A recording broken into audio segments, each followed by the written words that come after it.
Šla sem v Slovenijo iz Makedonije, iz Skopja, pred mnogimi leti.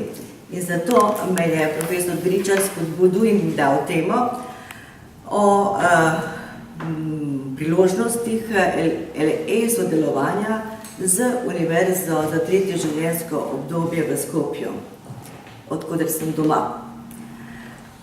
Jaz nisem imela povezav stikov z Univerzo za tretje življenjsko obdobje v Makedoniji, v Skopju, nisem niti poznala jih, a vendar sem vseeno preko seveda interneta lahko prišla do stikov z direktorjem te univerze in ga pobarala o tem, kaj o tem misli.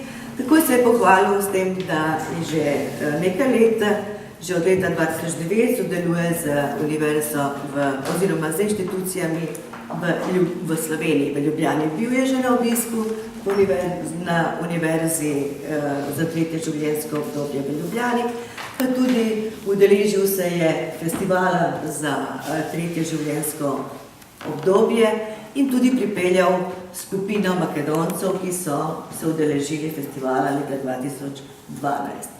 Seveda vse to je bilo potrjeno tudi v razgovoru z direktorico Univerze v Ljubljani. In potem pa v razgovoru naprej smo ugotavljali, da je tukaj prisotna želja za sodelovanje med univerzami, zdaj na drugem prostoru. Do zdaj smo slišali več o sodelovanjih v Evropo, z Evropsko skupnostjo, tukaj pa očitno so še neke vezi iz pretekle države. In v razgovoru z gospo Aljano smo prišli ona je prišla pravzaprav do predloga na vprašanje, kako bi nam pa informacijska tehnologija pomagala, da se vzpostavi neko in nadaljuje sodelovanje.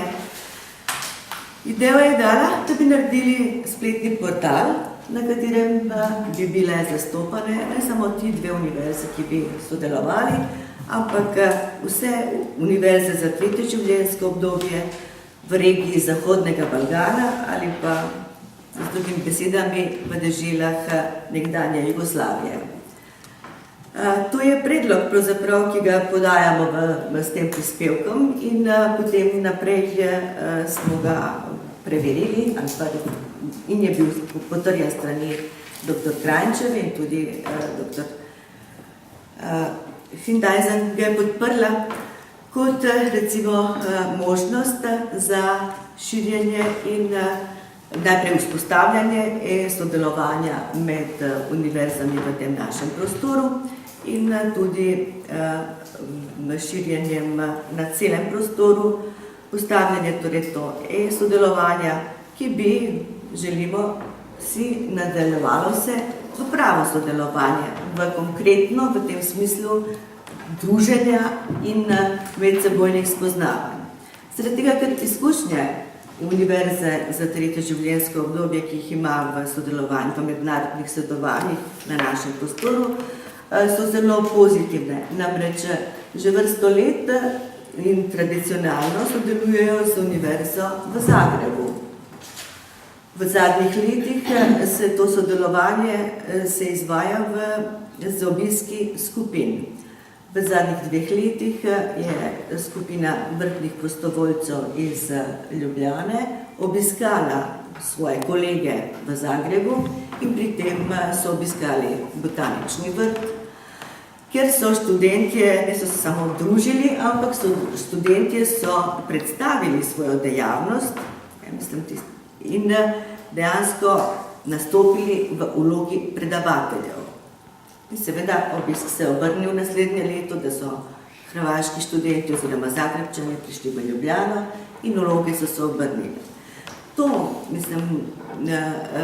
Take vrste druženje nas študente postavlja v aktivno vlogo. To je več, kot pa, da se učimo.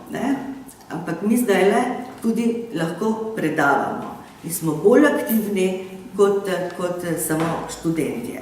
Se mi zdi, da ta oblika delovanja, ki nam ga je omogoča sodelovanje med različnimi univerzami iz različnih okolij, nam nosi eno novo kakovost v našem življenju, da bi morali storiti na tem, da sodelovanje, najprej e-sodelovanje, razvijamo sodelovanje, v katerem bomo mi študentje aktivni.